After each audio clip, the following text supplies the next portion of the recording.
So here we have the Mini John Cooper Works on a 12 plate. I'm going to start off by showing you around the outside of the car, and then we'll hop in and run through some controls on the inside. But from the outside, you can see we have the black alloy wheels to match the black roof and mirror caps. This car's also got tinted windows as well. Let's start off inside the boot and we'll work our way around the rest of the car from there. As we approach the back of the car, you'll see we have reversing sensors, twin exhaust pipes, and plenty of boot space given the size of the car, along with the 50/50 split folding rear seat, should you wish to increase this space even further.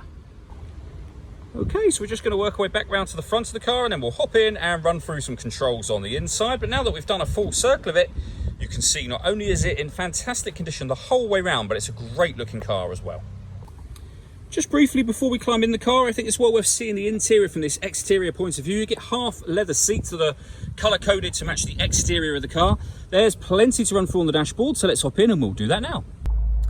Okay, now that we're inside the car, we're going to start with the dials. We have the rev counter around the outside of that digital readout for the speedometer. And at the bottom, the total miles of this car, which are 19,953.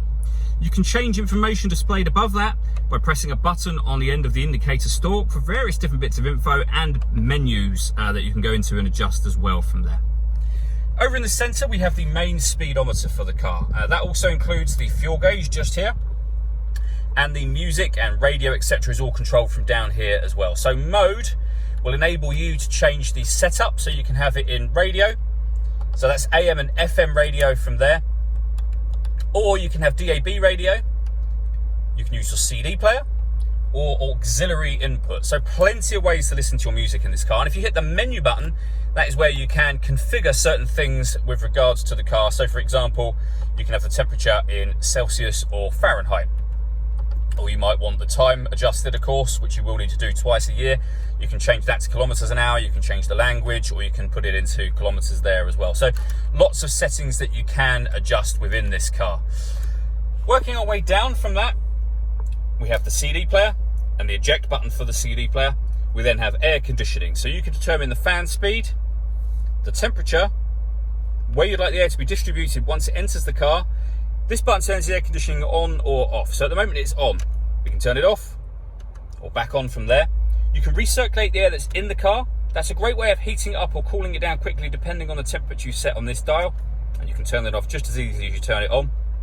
We have a heated rear screen as well.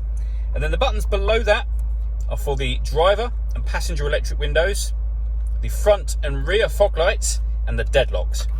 So that will lock the car doors from the outside. You can unlock them simply by pressing that button again or just by opening the doors. We have a 12-volt charging socket and cigarette lighter just there. We can turn off the traction control. This button puts the car into sport mode.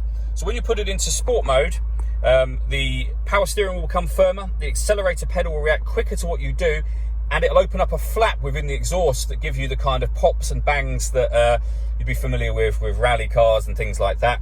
You can turn that off just by pressing that button again. We then have a 6-speed manual gearbox. All that leaves me to say is thank you for taking the time to watch this video. If you'd like to come and see the car for yourself and have a test drive, please feel free to give us a call here at Glenbourne's. We'd love to hear from you soon.